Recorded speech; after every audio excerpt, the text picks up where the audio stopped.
नमस्कार, मैं हूं श्रीराम शिंदे और आप देख रहे हैं विश्व शांति दर्शन। आइए देखते हैं कुछ अच्छी और सकारात्मक खबरें, लेकिन सबसे पहले एक नजर आज की सुर्खियों पर। सबसे बड़ा तैरता सौर ऊर्जा पार्क, कृत्रिम बुद्धिमत्ता से चला मालवाहू जहाज, बिलियर्ड्स में हो रही है संगणक की मदद, दुनिया का सबसे बड़ा लिफ्ट मुंबई में, कृषि अपशिष्ट से बना फर्नीचर, 1500 परिवारों को सौर ऊर्जा की आपूर्ति करने वाला दुनिया का सबसे बड़ा सोलर पार्क पुर्तगाल में तैयार हो रहा है।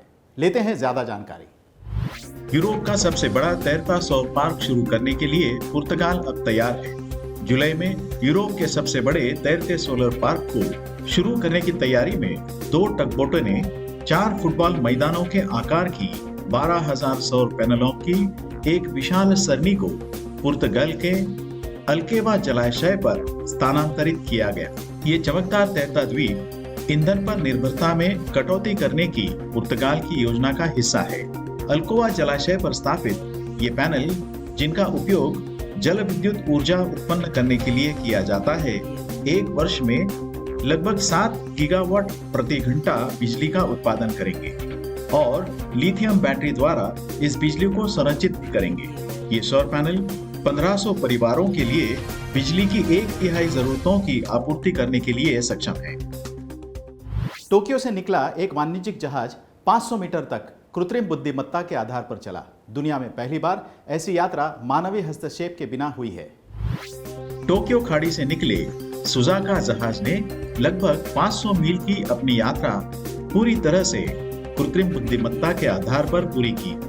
ऐसा करने वाला सुजाका दुनिया का पहला वाणिज्यिक मालवाहक जहाज बन गया। धीरे धीरे दुनिया परिवहन स्वचालन की ओर बढ़ रही है।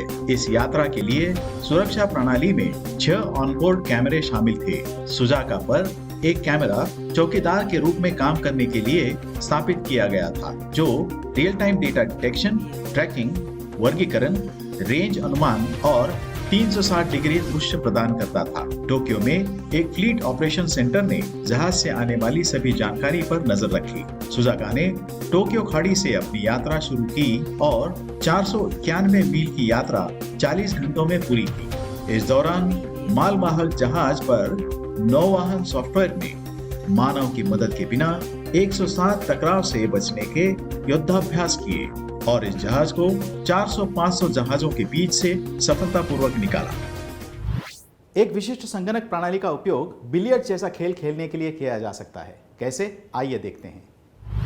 विभिन्न प्रकार की संगणक प्रणालियां हमारे जीवन के हर क्षेत्र में प्रभावी रूप से शामिल हो चुकी हैं।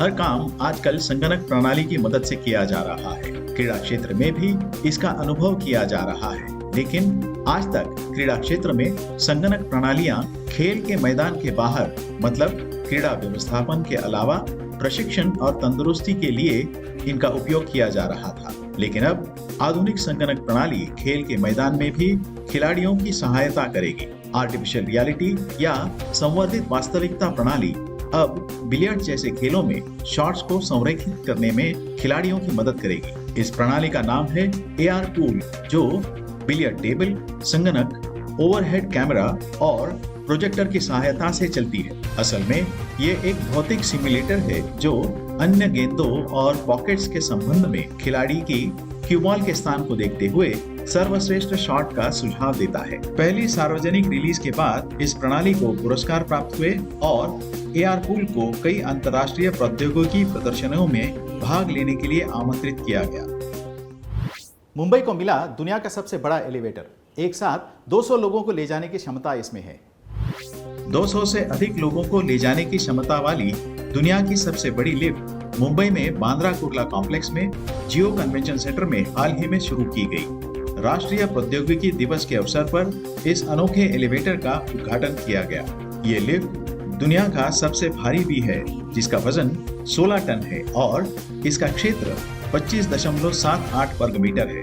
भविष्य में लिफ्ट और एस्केलेटर को अधिक स्मार्ट, स्मूथ, सुरक्षित और अधिक सहज बनाने की दिशा में काम किया जाएगा, ऐसा ओन लिफ्ट इंडिया के प्रबंध निदेशक अमित गोसाई ने कहा।